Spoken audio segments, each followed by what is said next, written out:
दोस्तों तो इस वीडियो में बात करेंगे एक्सीकॉम टेलीसिस्टम आईपीओ के बारे में। तो जानेंगे कि कंपनी का बिजनेस कैसा है, कंपनी के फाइनेंशियल कैसे हैं, ग्रे मार्केट में इसका प्रीमियम किस प्राइस के ऊपर देखने को मिल रहा है और आईपीओ से कितना प्रॉफिट हो सकता है। लेकिन इससे पहले कि मैं वीडियो को शुरू करूं, अगर आप इस चैनल पर पहली बार विजिट कर रहे हैं या फिर आपने चैनल अब तक सब्सक्राइब नहीं किया है तो चैनल को सब्सक्राइब कर लें और साथ में वीडियो को भी लाइक कर दें।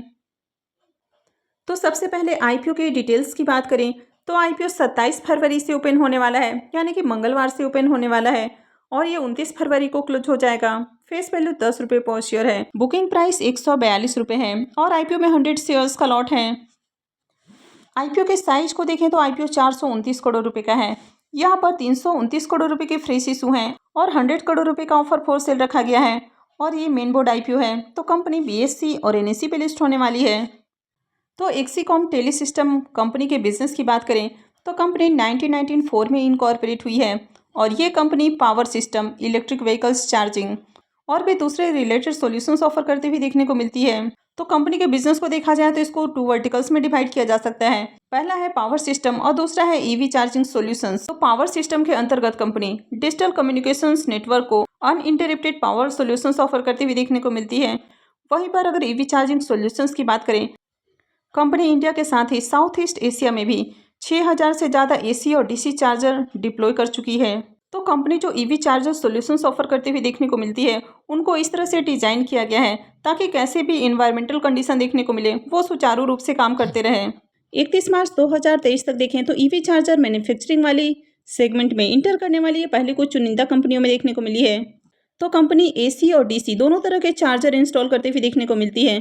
तो जो एसी चार्जर होते हैं वे रेसिडेंस में लगाए जाते हैं, यानी कि घरों वगैरह में लगाए जाते हैं। वहीं डीसी चार्जर पब्लिक स्पेस, जैसे कि अगर बिजनेस स्पेस है वहाँ पर लगाए जाते हैं, जैसे रोड के किनारे लगाना है, सिटीज़ में कहीं पर लगाना है तो डीसी चार्जर लगाए जाते हैं। तो कंपनी दोनों तरह के चार्जर मैन्युफैक्चर करते हुए देखने को मिलती है।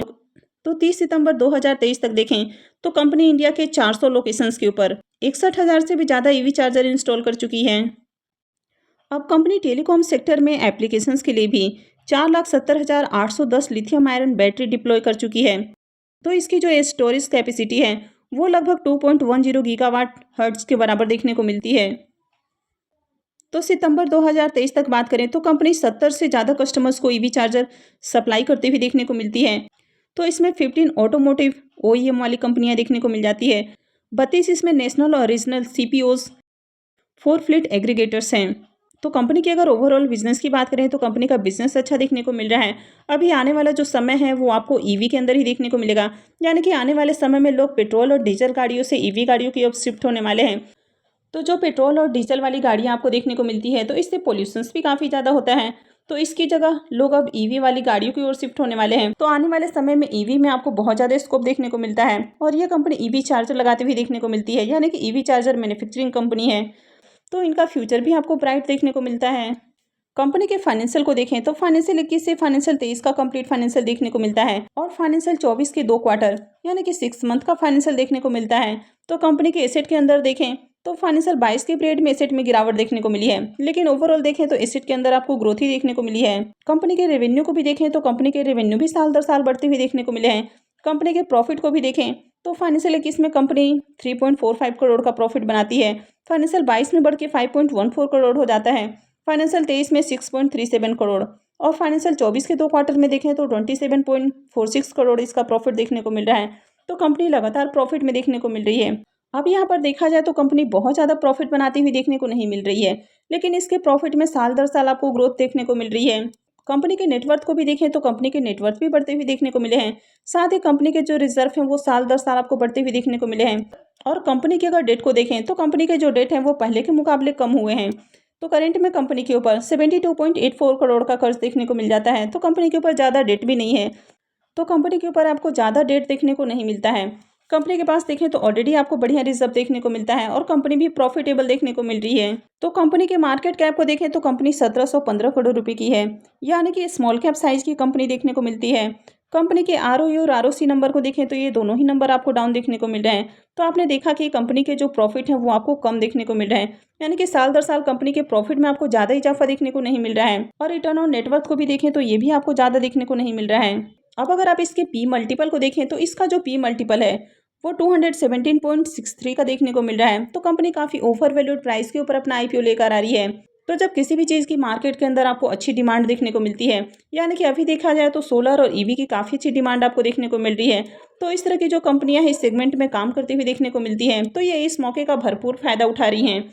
और यहाँ पर भी देखें तो कंपनी काफ़ी हाई वैल्यूएशन के ऊपर अपना IPO लेकर आ रही है। अब एक्सीकॉम टेलीसिस्टम के अगर P मल्टीपल को देखें तो ये 217.63 का देखने को मिल रहा है। वहीं पर सर्वोटेक पावर के अगर P मल्टीपल को देखें तो ये 155.96 का है। और HBL पावर के P मल्टीपल को देखें तो ये 139.30 का देखने को मिल रहा है। यानी कि कंपनी के जो दोनों लिस्टेड पीयर्स आपको देखने को मिल रही है, इन दोनों के मुकाबले कंपनी हाई वैल्यूएशन के ऊपर अपना IPO लेकर आ रही है। अब IPO में रिजर्वेशन पोर्शन को देखें तो इस IPO में QIBs के लिए 75% का पोर्शन है, जबकि रिटेलर्स के पोर्शन को देखें तो यहाँ पर मात्र रिटेलर्स के लिए 10% का पोर्शन रखा गया है। इस IPO में रिटेलर्स के लिए बहुत कम शेयर्स ऑफर किए जाएंगे, तो यहाँ पर बहुत ही कम लोगों को IPO में अलॉटमेंट मिलती हुई देखने को मिलेगी, क्योंकि रिटेलर्स का पोर्शन ही कम रखा गया है। HNIs के लिए 15% का पोर्शन है। अब आपने कंपनी के फाइनेंशियल को देखा कि कंपनी प्रॉफिटेबल देखने को मिल रही है, लेकिन प्रॉफिट के अंदर आपको ज़्यादा ग्रोथ देखने को नहीं मिल रही है। तो इसी कारण इस IPO में रिटेलर्स का जो पोर्शन है वो आपको 10% का देखने को मिल रहा है। हालांकि जब कंपनी लॉस मेकिंग होती है तब रिटेलर्स के लिए 10% का पोर्शन होता है, लेकिन यहाँ पर देखें तो कंपनी के प्रॉफिट मार्जिन के अंदर आपको ज़्यादा ग्रोथ देखने को नहीं मिल रही है। तो इसके कारण इस IPO में रिटेलर्स का मात्र 10% का पोर्शन रखा गया है। IPO में लॉट साइज को देखें तो 100 शेयर्स का लॉट होने वाला है और एक लॉट के ऊपर इन्वेस्टमेंट अमाउंट 14,200 रुपये रहेगा। इस IPO में प्रमोटर्स की होल्डिंग को देखें तो अभी कंपनी में प्रमोटर्स की होल्डिंग आपको 93.28% देखने को मिल रही है और IPO आने के बाद प्रमोटर्स की होल्डिंग आपको कम होती हुई देखने को मिलेगी। IPO के इंपॉर्टेंट टाइम टेबल को देखें तो IPO 27 फरवरी यानी कि ट्यूसडे से ओपन होने वाला है और ये 29 फरवरी को क्लोज हो जाएगा। IPO का अलॉटमेंट डेट 1 मार्च होने वाला है। रिफंड डेट 4 मार्च रहेगा। क्रेडिट डेट भी 4 मार्च होने वाला है और IPO की लिस्टिंग 5 मार्च को होने वाली है। तो चलिए इसके प्रीमियम को भी देख लेते हैं। एक्सीकॉम टेली सिस्टम IPO के अगर प्रीमियम को देखें तो इसके प्रीमियम के अंदर भी शानदार जंप देखने को मिल रही है। तो मॉर्निंग में जहां इसका प्रीमियम 96 रुपीज़ के ऊपर देखने को मिल रहा था, वो अभी और बढ़कर 115 रुपये के ऊपर देखने को मिल रहा है और IPO में 100 शेयर्स का लॉट है। इसका मतलब है कि IPO से 11,500 रुपये का प्रॉफिट हो सकता है। अगर इसके प्रीमियम को भी देखें तो इसका प्रीमियम 81% के ऊपर आपको देखने को मिल रहा है। तो अभी से इसका प्रीमियम काफ़ी हाई प्राइस के ऊपर देखने को मिल रहा है और लगातार ग्रे मार्केट में डिमांड भी बनी हुई है, यानी कि ग्रे मार्केट में लगातार इसमें बाइंग देखने को मिल रही है। इसके कारण इसके प्रीमियम लगातार आपको नया हाई बनाते हुए देखने को मिल रहा है। तो IPO की मार्केट के अंदर डिमांड ज़्यादा है, IPO का साइज भी बहुत बड़ा नहीं है और इस IPO में रिटेलर्स का पोर्शन भी कम रखा गया है। तो इस IPO में भी अगर आपको टारगेट करना है तो आपको मल्टीपल डीमैट अकाउंट से अप्लाई करना होगा, तब जाकर आपके अलॉटमेंट चांसेस इंक्रीज हो सकते हैं। तो आई होप कि आपको जानकारी अच्छी लगी होगी। तो अगर आपने वीडियो को अब तक लाइक नहीं किया है तो वीडियो को लाइक कर दें और आगे भी इसी तरह की और भी अपडेट से जुड़े रहने के लिए चैनल से जुड़े रहें और चैनल को सब्सक्राइब करके रखें। और वीडियो को अंत तक देखने के लिए आप सबका बहुत बहुत धन्यवाद।